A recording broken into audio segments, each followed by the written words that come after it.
test today was like really difficult, wasn't it? I seriously thought. I wish she would shower every once in a while. Did she just go to the bathroom? I think she would have fixed her hair. Hey Kendall, I was wondering if maybe you wanted to hang out this weekend? Sorry, I don't think it's gonna work out. Okay.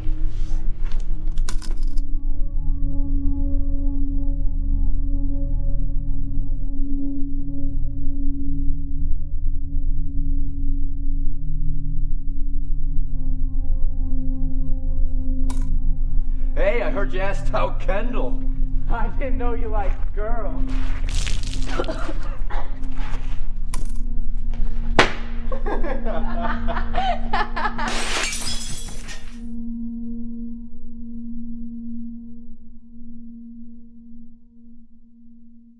Little by little, it all adds up.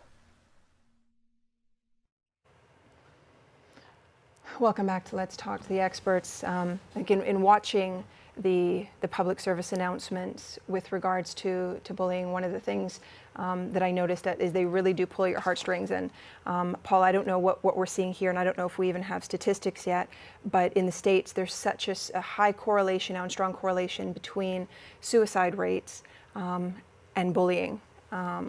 And I don't know, I think we're starting to see that here. Yes, we have statistics, so I mean, it's, you know, it is a real thing for us because now there's statistics, yeah. Yeah, there is statistics, and I don't think it's a proven fact of the gentleman a couple weeks ago, but it is said that he did commit suicide because he was bullied. And so that was kind of my fight to kind of prevent that from happening, but it's here. And let me ask you this, how you started your campaign in 2009. Mm-hmm.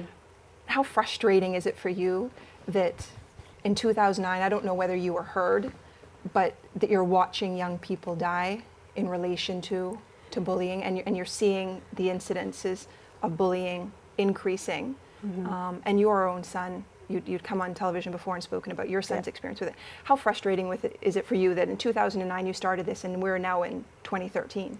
Yeah, it's very frustrating, and to be honest, right after it happened, I did get several calls right afterwards about the little boy, and I honestly cried. I did, because I know the frustration. I'd been there, I faced it, you know, with my kid when it started with him. You know, luckily he has grown out of it and it didn't really affect him because he had a really good support unit within our family. But it's very frustrating now, and now, I mean, now that it's happened, I think you know, the death of the young boy has brought it more to light, and a lot of people are coming out more.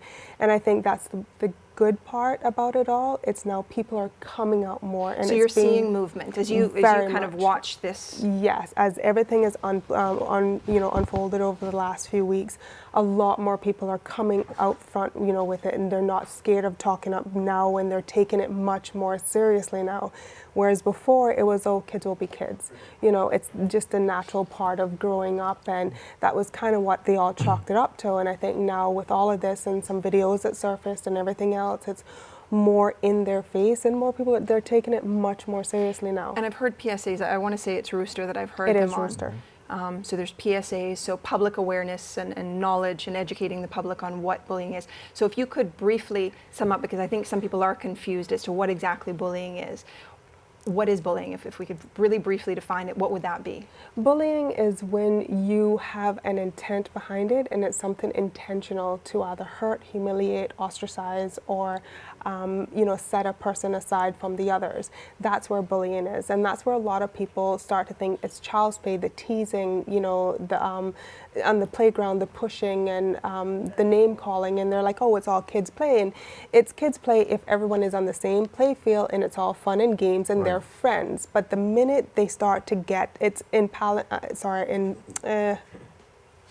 of power. So if another child tries to take the power from another kid, that is bullying. And once the intent is behind it to hurt them or, you know, humiliate them, that is bullying. And that's what a lot of people need to realize. So when it comes to taking the power from another child, that is bullying. We got an email from one of our viewers, as you speak about kind of the primary schools and young kids and kids will be kids. The viewer addresses that. Viewer writes in, some of my concerns, the culture of teasing and bullying in the primary schools is serious. One mother recently took her child out of one of the government primary schools because of it, and nobody seems to be able to do anything. Children with behavior problems are left in the classroom and continue to go through the system, causing disruptions as they go. One parent was told by the education department that they can't do anything because there is no place to put the children. There should be something written into the education law that requires parents of these children to get help for themselves and the children. Now, Michael, you're involved in working with children who are at risk through the BEST program. Right. Are we seeing it in the primary schools? You know, are there classrooms, you know, where there's children with behavioral issues that create kind of a bullying atmosphere in the classroom in the primary schools? Does it happen? Absolutely. I mean, it's in every school. You know, it's not just in the public schools. I mean, I have folks in the private school that call me about bullying or other issues that go on. I think, like Paula said, what we are now doing is discussing it a lot more. We're now more open and admitting that there is a problem. We have to do something. I feel bad for a number of folks who have gone through the issues of, you know, education doesn't respond in the way that they would have hoped to.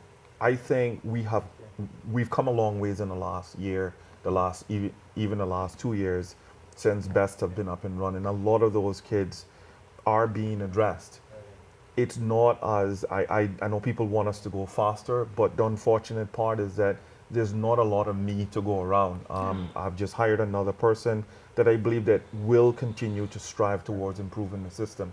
But the minister, the administrators, and the chief officer, we're all in the fight to improve the system. You know, all we ask is just a bit more patience for that.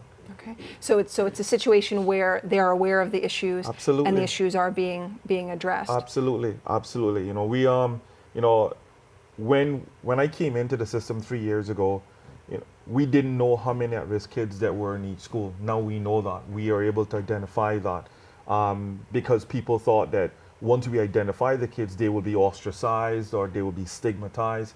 But as I've expressed to the ministry, if we don't know the numbers, how do we know what resources we need? How do we know how many people we need to hire? BEST, in just the last year and a half, we have either advocated for or addressed services for over 300 children. You know, and that has gone from kids that simply just needed an educational psychological assessment to a kid that needed, you know, glasses.